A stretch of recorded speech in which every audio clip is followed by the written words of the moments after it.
There was a ballot that was rejected first. Live mula sa GMA Network Center, ito ang 24 Oras.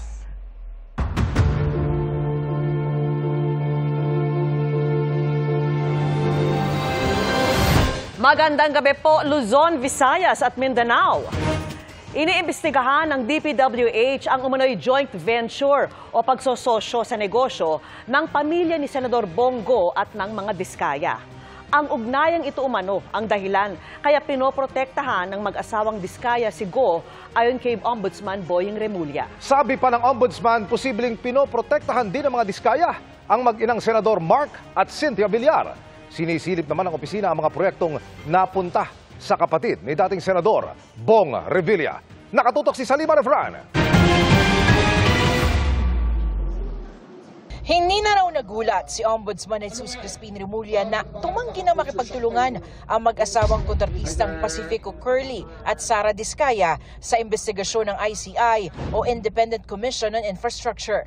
Kasunod ito ng pahayag ni ICI Commissioner Rogelio Singson na wala pang kwalipikadong maging state witness sa mga humaharap sa ICI. Evasive talaga siya, hindi niya talaga sasabihin lahat. Selective lang. Meron siyang selective recall ng mga bagay-bagay. Kaya raw pili lang ang impormasyong inilalabas sa mga Diskaya. Ang sabi ni Remulla, meron daw kasi silang pinoprotektahan. He's protecting people, like Bongo. Kasi nga, yung joint venture nila, 8 projects worth 800 million. Doon sila simula lumaki. But they will not talk about it. Ang tinutukoy ni Remulla ang mga joint venture na pinasok ng mga Diskaya sa pamamagitan ng kanilang St. Gerard Construction kasama ang CLTG Builders na kontraktor na pinangangasiwaan ng ama at kapatid ni Senador Bongo. Ang mga joint venture nangyari mula 2017, panahong Special Assistant pa si Go ni dating Pangulong Rodrigo Duterte. Kasama ito sa mga tinanong sa mga Diskaya sa State Witness Evaluation at case build-up ng DOJ. Sabi nila they had to go through a mediator, tapos lisensya lang daw na ginamit nila. Ang ginamit ng kabila. Hindi daw siya nakialam, binigyan daw siya ng 3%, parang ganun. Hindi ako naniniwala hindi siya ganun Hustler yan. Kausap na raw ng Office of the Ombudsman ng DPWH kaugnay ng investigasyon tungkol dito. We are looking at connections between the Diskayas and CLTG Corporation. Ang daming kontrata ng mga Diskaya. Libo. At meron na kaming plano at meron na kaming mga gagawin sa mga susunod na araw to look at those, specifically at those contracts of the Diskayas during the previous administration. Pero bukod kay Go, tingin pa ni Remulla, may iba pang pinoprotektahan ng mga Diskaya. Meron pa. Sino pa po? Mark Villar. Cynthia Villar. It's a possibility lang. Patatanda ang naging DPWH Secretary si ngayon Senador Mark Villar mula 2016 hanggang 2021, noong panahon ng Administrasyong Duterte. Kasi na secretary si Mark, doon sila lumaki, doon sila nakakuha ng napakaraming project. That's where they really rake it in nung secretary si Mark. Hindi pwede hindi alam ni Mark yan. Sir, si Ma'am Cynthia Villar, bakit po nakikita niyong may connection rin sila with the Diskayas? Hindi lang, kasi wala ako pa kung direct evidence dyan. Pero yung stay kasi ni Mark and knowing that these Diskayas became very big during that time. They sought favor with these people. Gusto nila in sila. Hindi naman sila magiging in kundi sila gagawa ng extra effort. Sinisilip na rin daw ng Ombudsman ang mga proyektong napunta sa kapatid ng dating senador na si Bong Revilla. Kapatid niya kasi yung contractor nila Kapatid niya si Princess Revilla. Aka Rebecca B. Ocampo. Rebecca Bautista Ocampo. That's Princess Revilla. Siya ang contractor ng lahat ng projects nila. You're talking about Bong, Lani, and the children. Kasama lahat yan. Mabigat yan, mabigat.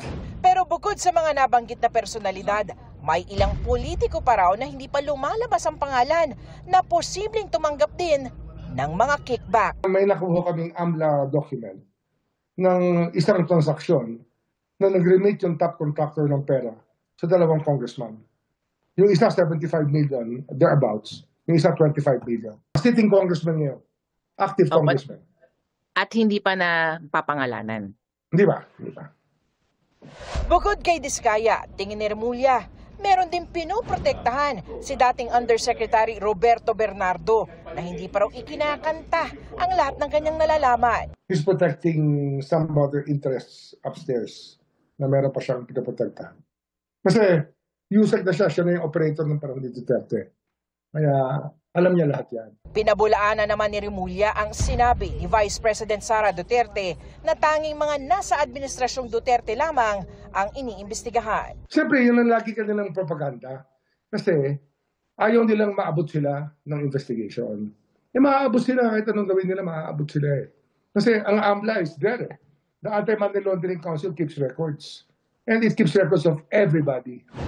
Para sa GMA Integrated News, Sanima Rafra, nakatutok, 24 oras. Sinusubukan pa ng GMA Integrated News na makuha ang panig ng mga Villar at mga Revilla kaugnay sa alegasyon ni Ombudsman Remulla. Si Senador Bongo naman, sinabing iniuugnay siya sa mga diskaya para mailihis ang takbo ng investigasyon saan niya'y totoong may sala. Malinis daw ang kanyang konsensya at handang humarap kung ipapatawag ng Independent Commission for Infrastructure o ICI. Nakatutok si Ian Cruz. Sana naman po, wag naman po akong gawing dahilan na hindi mag-cooperate dahil merong tinatago at pinoproteksyonan. Ako na po ang nagsasabi. Ako po ang nagsasabi. Please lang, sabihin niyo po ang katotohanan. Yan ang sagot ni Senador Bongo sa aligasyon ni Ombudsman Jesus Crispin Remulla na pinoproteksyonan siya ng mag-asawang Curly at Sara Diskaya, kaya piling impormasyon lamang ang inilalabas ng mga ito. Ako na po ang nagsasabi sa Diskaya, sabihin niyo yung totoo. Kasi biglang nalihis yung objective dito, ang tinutumbok natin dito, sino yung mga buhaya? Yun ang hanapin niyo, panagutin niyo. Paniwala ni Go, iniugnay ang kanyang pangalan sa mga diskaya para malihis ang takbo ng investigasyon. Yung flood control ang issue dito. Yung ghost projects ang issue dito. Yung mga substandard projects ang issue dito. Mga anomalous projects ang issue dito. Panagutin natin ang dapat managot. Huwag tayong lumihis. Ano to? May cover up? Ano to, para ilihis yung atensyon sa totoong may kasalanan? Sa halip daw na ilihis, tukuyin na ang utak ng anomalya na alam naman daw ng ICI, DPWH at ng Ombudsman kung sino. Hindi naman pinangalanan ni Go kung sino ang anyay mastermind. Sa ICI, alam niyo sino yung mga mastermind. Tumbukin niyo po. Sa DPWH, sa Ombudsman, tumbukin niyo yung mastermind. Sino po yung mga nasa likod nito? Nag-aantay po kami. Nag-aantay ang Pilipino na meron pong mapanagot. Umaatras na ngayon. Paatras na ng paatras. Sabi ni Go, nung pagdinig ng Senate Blue Ribbon Committee noong Setyembre, siya mismo ang nag-ungkat ng issue ng joint venture ng mga diskaya at ng CLTG Builders na kumpanya ng kanyang ama. Iginiit rin niya noon, hindi niya raw kilala ang mga diskaya. Tinanong ko sila, ang mga diskaya. Tinanong ko sila, meron ba kayong joint venture with the CLTG? Yes. Tapos na ba? They answered yes. Napapakinabangan na ba? Yes. So, dun po, nagkaroon po ako ng interest din bilang isang senador at miyembro po ng Blue Ribbon na kung may pagkukulang, pagkakamali, kung anomalous o substandard, panagutin niyo, sinabi ko doon. Wala rin daw alam si Go sa mga pinasok na kontrata ng kumpanya ng ama na 2019 pa umano tumigil sa pangongontrata at tinapos na lang obligasyon hanggang 2022. Since 2001, Mayor pa si Mayor Duterte, hindi po ako nag-influenza, never po ako nag-influence, never ko po ginagamit ang aking posisyon. Kaya sinabi ko kanina, nakialam ba ako para bigyan ng pabor ang aking kamag-anak? Hindi. Nakinabang ba ako dito? Hindi rin po. Because I observe delikadesa. Handa naman daw si Go sakaling ipatawag ng Independent Commission on Infrastructure. Willing to cooperate. Willing po akong sabihin sa kanila yung totoo. Ayon po sa aking nalalaman. Malinis po ang aking konsensya. Para sa GMA Integrated News, Ian Cruz, nakatutok 24 oras. Naniniwala si Vice President Sara Duterte na susubukan silang idawit na mag-ama sa mga manumalyang flood control projects. Reaksyon niya yan nang tanungin tungkol sa investigasyon ng DPWH sa construction company ng pamilya ni Senador Bongo na malapit na kaalyado ni dating Pangulong Rodrigo Duterte. Nagbabalik si Ian Cruz. Hinala ni Vice President Sara Duterte, tatangkaing iugnay sa kanya at sa amang si dating Pangulong Rodrigo Duterte ang investigasyon sa maanumalyang flood control projects. Ma'am, do you think ma'am aabot kay PRRD yung sa ICI? Aabot siyempre yan kay PRRD. Aabot yan kay PRRD, ma'am. Talaga ipipilit nila ma'am na paabutin kay PRRD sa ICI? Kay PRRD tsaka sa akin. Sa isang forum, tinanong ang bise tungkol sa pahayag ng DPWH na iniimbestigahan kung may ugnayan ng mag-asawang kontratistang Diskaya sa CLTG Builders. Ang CLTG Builders ay construction firm ng ama ni Senador Bongo, malapit na kaalyado ng mga Duterte. Sa tingin ko, susubukan nila na paabutin sa akin dahil sa kaalyado ni dating Pangulong Rodrigo Duterte, si Senator Bongo. Doon siguro nila gagawan ng kwento yon. Yung part na ako, si PRD, nasa gitna, at si Senator Bongo, nasa kabilang side. Nanindigan si VP Sara, wala siyang kinalaman sa issue dahil wala naman daw siyang flood control projects. Wala namang flood control projects sa OVP or sa Department of Education. At makakasabi naman talaga ang mga contractors and even si Secretary Bunuan, wala talaga akong at all project dyan sa DPWH. Tinanong din ng bise sa pahayag ni Pangulong Bongbong Marcos na kumpiyansa siyang hindi masasangkot ang Malacanang sa mga aligasyon ng korupsyon dahil wala itong basihan. Reaksyon dyan ni Duterte. Sa ganitong ongoing pa yung investigation kuno at inquiry kuno, sobrang magtataka ka bakit confident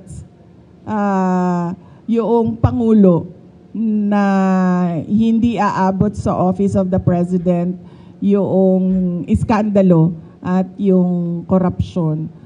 So ibig sabihin, siguro alam na niya kung ano yung kalalabasan ng inquiry at ng investigasyon. Para sa GMA Integrated News, Ian Cruz, nakatutok 24 oras.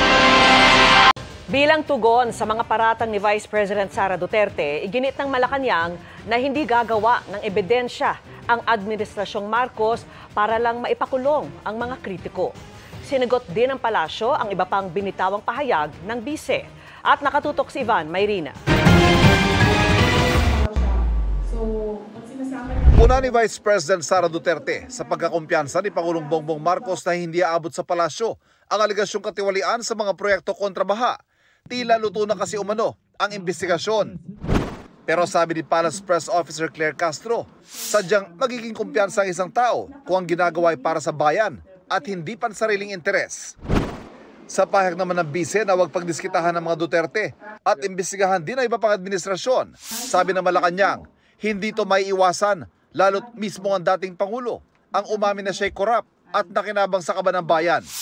Pero pagsiguro ni Castro, hindi gagawa ng ebidensya ang Administrasyong Marcos para maipakulong ang kritiko nila. Itinanggi rin ng palasyo ang aligasyon ng bise na gustong manatili sa pwesto ng Pangulo sa pamamagitan ng charter change na 2023 pa nila sinabi ng Pangulo na hindi prioridad. Para sa GMA Integrated News, Ivan Mayrina, nakatutok 24 oras.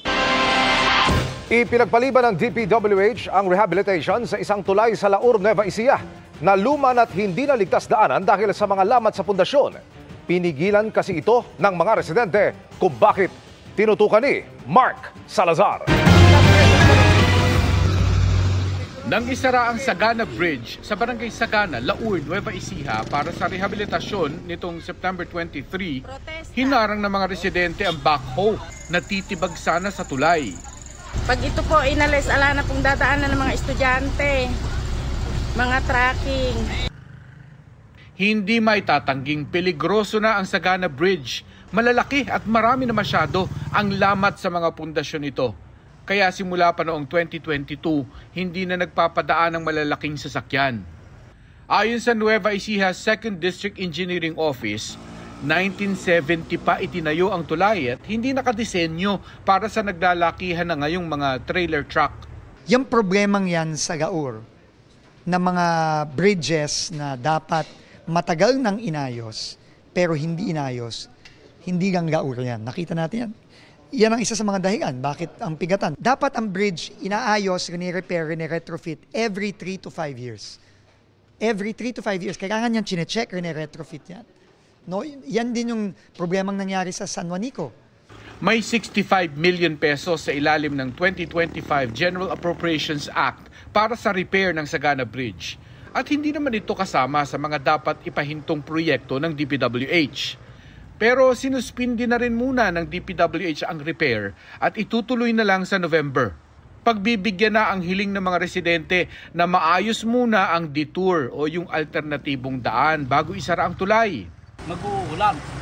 Pag lumalim yung sapat, nasira yung beton, tibag na yung tulay, saan dadaan yung mga tao?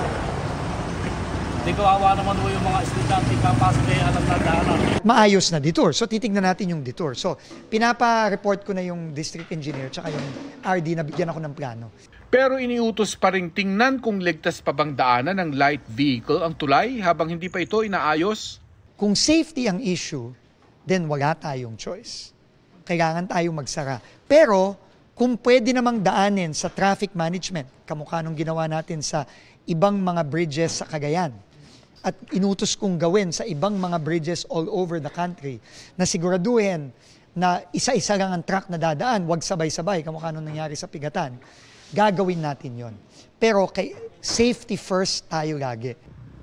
Kapag tuluyan ng isinara ang tulay para i-repair, 4 na buwan ding apektado ang mga motoristang papunta ng Gabaldon at Tinggalan sa Aurora galing Nueva Ecija dahil malayo ang ikot na gagawin nila. Para sa GMA Integrated News, Mark Salazar, nakatutok 24 oras. Puno ng pangamba ang isang pamilya sa Quezon City matapos silaban ng hindi pa nakikilalang salarin ang kanilang nakaparadang SUV. Nahuli kamyan at tinutukan ni Oscar Oida.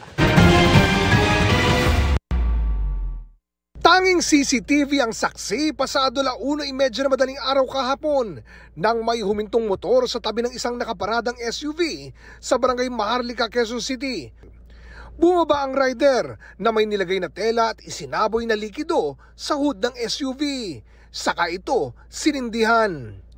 Agad na nagliyab ang hood ng sasakyan. Kasunod nito, nagmamadaling sumibat ang salarin. Naglalagablab na ang sasakyan nang magising ang pamilyang nagmamay-ari ng SUV. Nagpapanik na po yung mga tao sa bahay. Nakita ko na lang po sa bintana kasi yung kwarto ko po nakaharap po sa kotse. Nakita ko na lang po ang laki na po ng sunog. Nakaresponde naman daw agad ang mga bumbero pero natupok ng gusto ang unahang bahagi ng sasakyan. Ayon sa pamilya, clueless daw sila sa kung sino ang maaring gumawa nito sa kanila. Wala naman po kaming kaaway. Wala po kaming maisip na kung sino pwedeng gumawa kasi tahimik naman po kami. And wala naman po kaming nakakaaway sa daan na pwedeng posible. Wala naman po. Kaya di raw nila maiwasang mangamba. Sobrang natatakot po at natrauma na po kami ng pamilya ko. Baka po kasing pwede po kaming balikan, baka ulitin po, baka mamaya yung bahay naman po yung sunugin. So sobrang natatakot po kami ng pamilya ko. We don't feel safe po ngayon. Pagtitiyak naman ng pamunuan ng QCPD. We are conducting in-depth investigation. Nagsasagawa na rin yung ating mga tracker team sa pag-review ng mga CCTV footage sa lugar, backtracking and forward tracking para po matukoy ang suspect at the same time yung kanyang sinakyang motorsiklo. Handa rin daw nilang bigyan ng security ang mga biktima kung kinakailangan. Tayo naman po ay nakahandang magbigay ng assistance dito sa ating kababayan na kumbaga yung fear ay nandoon. So meron din po tayong desk na mag-assist sa kanila at kung kinakailangan na patuloy natin itong palagyan ng yung ating patrolling area na para po maging safe din yung ating mga kababayan in order for them to feel safe. Para sa GMA Integrated News, Oscar Oida, nakatutok, 24 oras. Minadali ang pagbubukas ng malamang mag-iinspeksyon.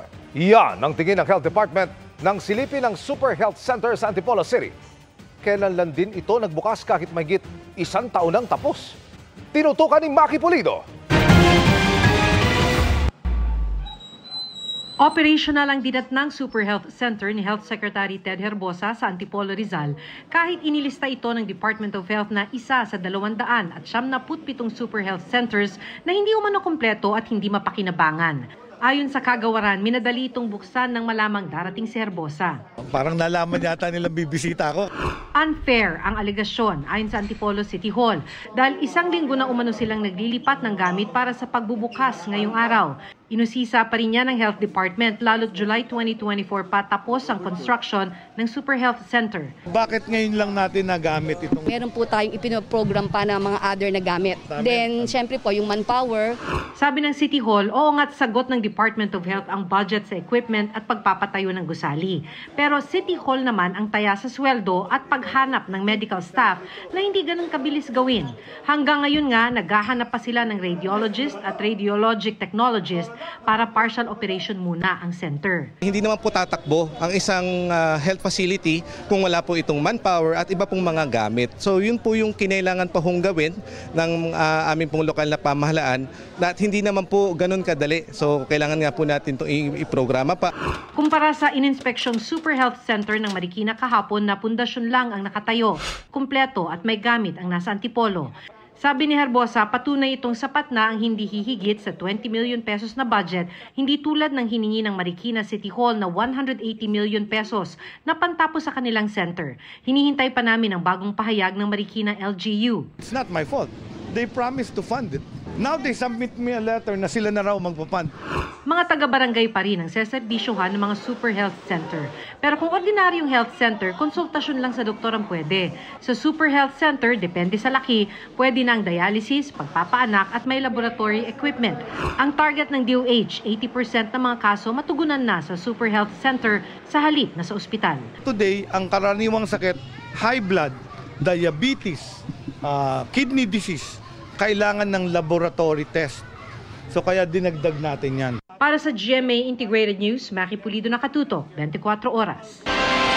Tinutugis ang driver ng pick-up na naka-diplomatic plate matapos nitong takasan ang nasaging rider sa Pasay. Nakaangkas pa naman sa motorsiklo ang isang batang papasok sa eskwelahan. Nahuli kamang hit and run sa pagtutok ni Jomer Apresto.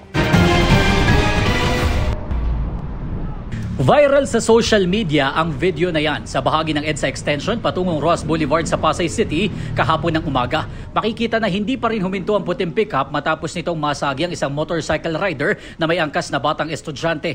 Hinabol pa nilang pickup hanggang sa naabutan nila ito malapit sa service road ng Roxas Boulevard matapos maipit sa mga jeep ang tumatakas na sasakyan.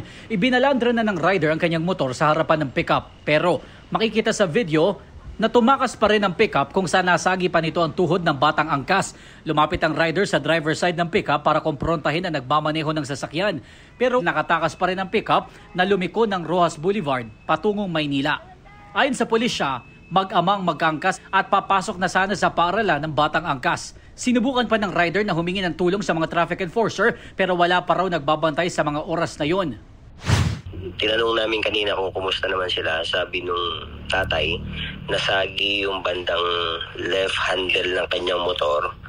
Tapos nag-wiggle pero nakontrol naman daw niya. Nakipag-ugnay na raw sila sa Land Transportation Office para matunto na may-ari ng sasakyan na naka-diplomatic plate number pa. Probably parang diplomat number. Pero hindi pa kami certain doon, kaya ibabalidate pa namin yung resulta ng verification namin sa LTO. Nag-conduct na rin kami ng backtracking dito sa area ng Rojas para malaman namin kung saan patungo yung Ford Ranger.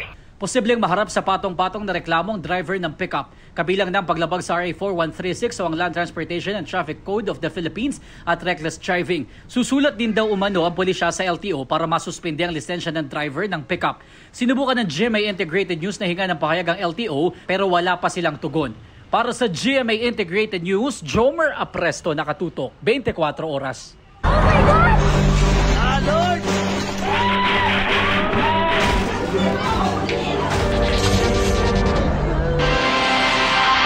Apektado na ng tumamang malakas na lindol sa Davao Oriental ang mga negosyong nakaasa sa turismo. Habang patuloy ang aftershocks, kaunti lamang daw ang pumapasyal sa kanilang lugar. Nakatutok si Jandy Esteban ng GMA Regional TV.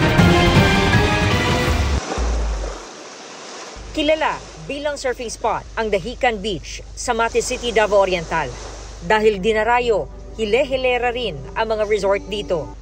Pero sa pagtama ng magnitude 7.4 na pagyanig noong October 10, naging matumal ang negosyo. So karon nag-adjust me, gamay ra jud ang gas. Apektado rin ang kita ng surf instructor na si Chito. Pero kahapon may turista dito, isa lang pero hindi kagaya nung ano ba? Walang pangyayari good ma'am. Walang lindol? Walang lindol ma'am, madami yun. Sa ngayon parang wala talaga, walang income ma'am ba? Kaya nanawagan ng tulong ang mga may kabuhayang nakaasa sa turismo. Ning bakwit ma'am, walay mga hinabang diha kay nagpait ang among kahimtang diriya, walay mga kuan, walay mga tao sa beach kay nagduha-duhag sulod sa kalamidad nga linog. Ang hotel na ito nagtamo lang ng minor damage pero 3 araw silang hindi nakapag-operate dahil kailangan suriin muna ang tibay ng gusali bago muling buksan. Naadyo siya lugi ma'am, syempre kay among mga staff and then di naman mi ka-accommodate. Nananatili pa rin ang pangamba lalo pat may mga aftershock. Pinakamalakas ngayong araw ang naitalang magnitude 4.7 pasado alas 7 ng umaga. Habang tumatagal na ganito pa rin ang sitwasyon, lumalaki rin daw ang kanilang lugi. Sa bayan naman ng Manay, nanawagan ang pastor ng Faith Tabernacle Church na matulungan silang makapagpatayo muli ng kanilang simbahan na nasira ng lindol. Bubong na lang kasi ang kita sa receiving area ng simbahan. Halos bumagsak na rin ang harapan at gilid ng simbahan. Nangayo siguro ning tabang sa uban nga mga basig dunay malumong kasing-kasing nga makatabang sa mapag-rebuild nining atong church kay for 20 years, 22 years ning itukod nga simbahan. First time nga nahitabo ni Sam. Mula sa GMA Regional TV 1 Mindanao at GMA Integrated News, Jandy Esteban. Nakatutok 24 oras.